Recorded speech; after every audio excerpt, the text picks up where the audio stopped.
So food point of వ్యూలో బోన్కి మంచి protein ఉండాలి, కాల్షియం ఉండాలి అని అంటారు ఇన్ జనరలీ. అంటే అఫ్కోర్స్ మిగతావి కూడా వెరీ మోస్ట్ ఇంపార్టెంట్ మినరల్స్ అయినా ఏవైనా ప్రతి బోన్కి, ప్రతి బాడీకి, మజిల్కైనా, స్కిన్కైనా, దేనికైనా అవసరమే.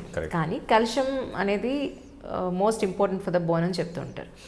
పాలు చూస్తే కల్తీ, వెజిటబుల్స్ చూస్తే కల్తీ. ఈ పాయింట్ ఆఫ్ వ్యూలో మనకి ఎక్కడ దొరుకుతుంది సార్ ఒరిజినల్గా? వ్యాలిడ్ పాయింట్ మా. You have to focus on food మా. అంటే ఎవ్రీబడి ఇప్పుడు స్టాక్ మార్కెట్ లేకపోతే డబ్బు సంపాదించడమో లేకపోతే దీని మీద ఎక్కువ ఫోకస్ చేస్తారు sir. But I think health మీద ఎక్కువ ఫోకస్ చేయాలి. That is important. ఎందుకంటే ఈ ఫుడ్ సోర్స్గా జాగ్రత్తగా చూసుకోకపోతే అర్లీగా క్యాన్సర్ రావడం, coronary artery disease, hyper tension, bones week అవ్వడం ఇవన్నీ జరుగుతాయి. సో మీకు ఎఫర్ట్ పెట్టి మనీ అఫోర్డ్ చేసుకోగలిగితే మంచిది దొరుకుతాయి. కానీ కల్తీని మనం ఏం చేయగలుగుతాం? మనం ఏం చేయలేం కదా. So you have to work to research, find out where there is good. ఇప్పుడు ఏంటంటే లక్కీగా మీకు you have association with farmers, you can adopt village and their particular thing if you can afford it. And then they make sure that your food is organic as far as possible. But fundamental thought process change చేసుకోవాలి. How the soil కల్తీ ఉన్నప్పుడు మీరు food organic అని చెప్పలేరు కదా. So soil ఎట్లా improve చేస్తారు? You have to go back to the traditional practices of poly farming అంటారు. దే డూ ఒక క్రాప్ ఇంకో క్రాప్ చేసి అప్ చేస్తేనే అవుతుంది. కానీ అది వయబిలిటీ ఉండదు. మీకు ఏంటంటే అగ్రికల్చర్ని ఇండస్ట్రియలైజ్ చేశారు. దానివల్ల దానివల్ల ప్రాబ్లం. యానిమల్స్ కూడా there is no access to free pasture. So they don't graze the free pasture. మీకు నార్మల్గా మీకు చాలా ఇంట్రెస్టింగ్ విషయం చెప్తాను. ఇప్పుడు కౌస్ని తీసుకెళ్ళి మీరు పాస్చర్లో వదిలేస్తే అది ఏ గ్రాస్ అంటే ఆ గ్రాస్ తినదు. దానికి ఇష్టమైనది తింటుంది. అది తిన్నప్పుడు ఏమవుతుంది? ఆ స్టెమ్ ఇంజూర్ అవుతుంది కదా, గ్రాస్ కట్ చేస్తే. కింద రూట్ కూడా అంత పడిపోతుంది. అంతే ఈక్వల్ అంటే, ఎందుకంటే ప్లాంట్ బ్యాలెన్స్డ్గా ఉండాలి పైన కింద. ఆ పడిపోయిన రూట్ సాయిల్ ఫర్టిలిటీని ఇంక్రీజ్ చేస్తుంది. సో కౌని ఏం చేస్తారంటే ఒక దగ్గర గ్రేజ్ చేపించి ఇంకో దగ్గర తీసుకెళ్తారు, మళ్ళీ దాన్ని తినివ్వరు. లేకపోతే ఏమవుతుంది? ఆ గ్రాస్ అంతా తినేస్తుంది. సో ఈ ఇంజరీ అయినటువంటి గ్రాస్ ఏమవుతుందంటే ఇంజరీ రిపేర్ అవుతుంది కదా, ఎక్సెస్ గ్రాస్ ఫామ్ అవుతుంది. So they keep on changing the location of the pasture. So next time cows come back to that area, the same grass which it likes increases in size. It's in a happy state. It will give you good quality milk. And also soil fertility has increased by that time. So that habit has changed. రెండోది మీకు first there is a food cycle ఉంటుంది కదా. Rodents ఉంటాయి, తర్వాత pigs ఉంటాయి, cows ఉంటాయి. ఒక cycle ఉంటుంది. ఒకటి తిన్నది ఆర్ ఒకటి తింటుంది, ఇంకొకటి దాన్ని ఎక్స్క్రీట్ అని ఇంకోటి తింటుంది, ఇంకోటి దాన్ని తింటుంది. ఆ సైకిల్ అంతా బ్రేక్ అయిపోయింది. So somewhere you have to address that issue. అంటే we're still running too hard behind things. Eventually I'm not sure what will be left 50 years down the line. నిజంగా ఎక్కడొక్కడ somebody has to take a stand, especially somebody who is in a state where they can influence these things.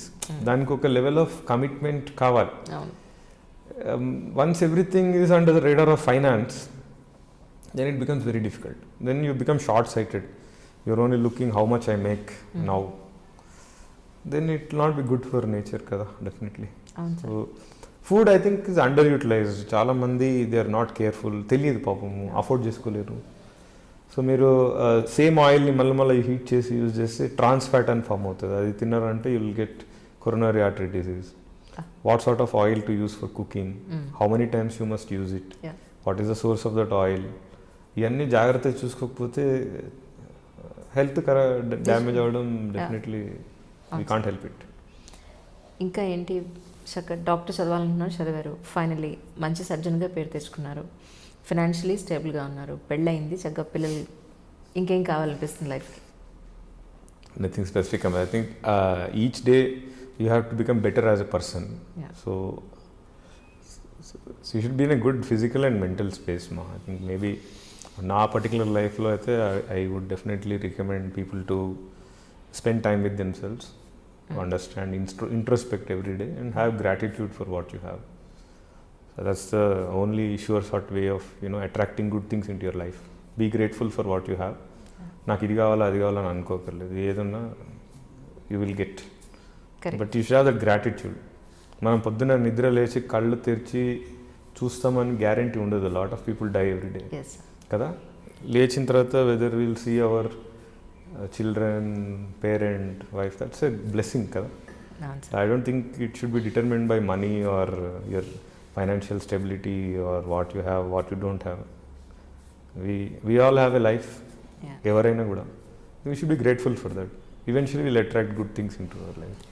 మీరు సర్జన్గా prove చేసుకోవడానికి ముందు ఒక హాస్పిటల్లో మీరు practice start చేయాలి, లేదా ఒక హాస్పిటల్లో మీరు వర్క్ చేయడానికి వెళ్ళినప్పుడు వాళ్ళ నుంచి జనరల్గా వాళ్ళకి తెలీదు మీ స్కిల్ ఎలా ఉంటుంది, మీరు ఎలా చేస్తారు ఏంటి అనేది. వాళ్ళని ఒప్పించడానికో లేకపోతే ఆ జాబ్ అక్కడ మీరు జాయిన్ అవ్వడానికో మీరు పడ్డ కష్టం అని అంటే మిమ్మల్ని ప్రూవ్ చేసుకోవడానికి? సో కొంచెం ఐ థింక్ డిఫికల్ట్ అమ్మా యాక్చువల్లీ. ఇట్స్ లైక్ ఇప్పుడు కూడా పాపం చాలామంది ది మెడికల్ ప్రొఫెషన్ ఏంటంటే చాలామంది డాక్టర్స్ ఉన్నారు, but the jobs are limited. So when I came back, నేను వచ్చినప్పుడు ఆల్మోస్ట్ 6 to 9 months నాకు జాబ్ లేదు. Actually I was sitting at home because నాకు కావాల్సిన జాబ్ లేదు ఇక్కడ. ట్రై చేశాను చాలా దగ్గరలో. దెన్ కుదిరి వెళ్ళి పనిచేస్తే కూడా నేను చూసి ఎవరు చూసి వస్తారు పేషెంట్లో అని అడిగారు. ఇట్స్ ట్రూ అది. And which is genuine also because for them it is new person. So it's a challenge which we faced. And మాకు ఒకళ్ళు హెల్ప్ చేశారు. Somebody we asked and then got a position in some place, no salary, we were working on fee for service. If we get a patient operate, we get money. So that was the situation. So like that we worked for almost 3-4 years. Then KIMS lo vacancy ochindi, then we had a job in KIMS and also apatki already we were operating for some time, so then we got a job.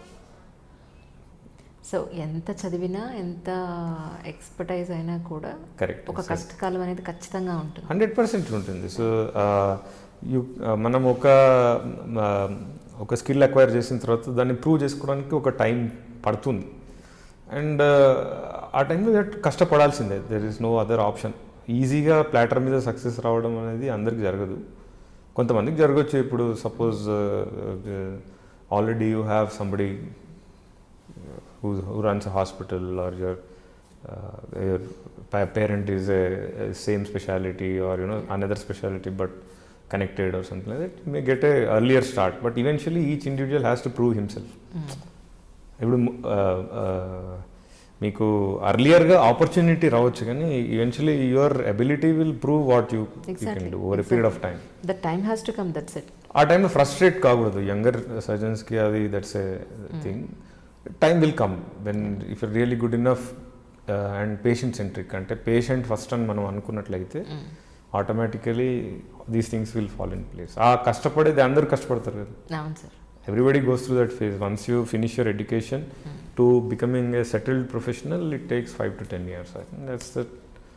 You should enjoy that journey as well కదా. మీరు ఒక సర్జరీకి plan చేశారు. మీ థియేటర్లో చాలామంది ఉంటారు, anaesthetist ఉంటారు, sisters ఉంటారు, ఇంకా మీ స్టాఫ్కి అంతా ఇన్స్ట్రక్షన్స్ ఇచ్చేసిన తర్వాత మీరు అనుకున్నక్కడ అక్కడ జరగలేదు అనుకోండి, కోపం వస్తుందా మీకు? తిడతారా వాళ్ళని? ఏంటి ఇలా చేయలేదు అలా చేయలేదు అని అంటారు? లేదండి,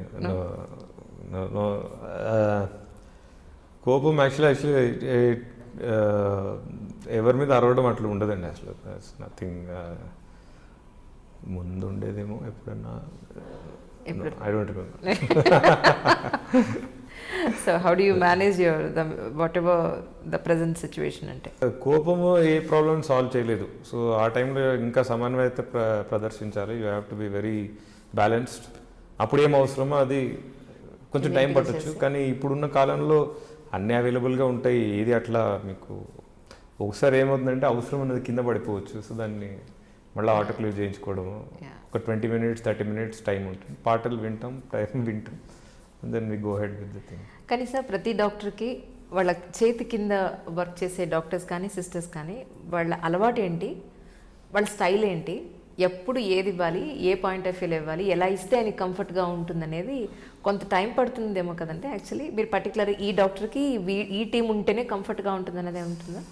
అట్లా ఉంటుందమ్మా, కానీ బట్ చాలాసార్లు మాకు మారుతూ ఉంటారు, ఎందుకంటే ట్రైనింగ్కి వస్తారు, 6 months ఫెలోషిప్ ఉండి మళ్ళీ వెళ్ళిపోతారు. So but by and large ఒక్కటే టీం ఉన్నట్లయితే చాలా బాగుంటుంది, ఎందుకంటే వాళ్ళకి నెక్స్ట్ స్టెప్ ఐడియా ఉంటుంది, ఏం చేస్తున్నాం అనేది ఐడియా ఉంటుంది. అండ్ అలాగా ఉండగలగడం అదృష్టం, ఒకటే టీం తోటి చాలా సంవత్సరాలు పనిచేయగలగడం అదృష్టం. అయితే ఏమవుతుందంటే ఒక పీరియడ్ అయినాక ఎవరికి వాళ్ళ ఇండిపెండెన్స్, వాళ్ళ ఒక లైఫ్ వాళ్ళు లీడ్ చేయాలనే ఒక థాట్ రావచ్చు. వచ్చినప్పుడు గ్రేషియస్గా వాళ్ళని అక్నాలెడ్జ్ చేసి పంపించడం జరుగుతుంది. కానీ మా దగ్గర చాలామంది ఆల్మోస్ట్ 10 years నుంచి ఒకటే టైం పనిచేస్తుంది. So we are lucky in that way. So they don't change and we are almost like family. So we work, out of hours we are together. మేము చెప్పాను ఇంతకుముందు క్రికెట్ ఆడతాం మేము. So we have a team of orthopedic surgeons, 7-8 members who play cricket every weekend. So we are lucky to have that.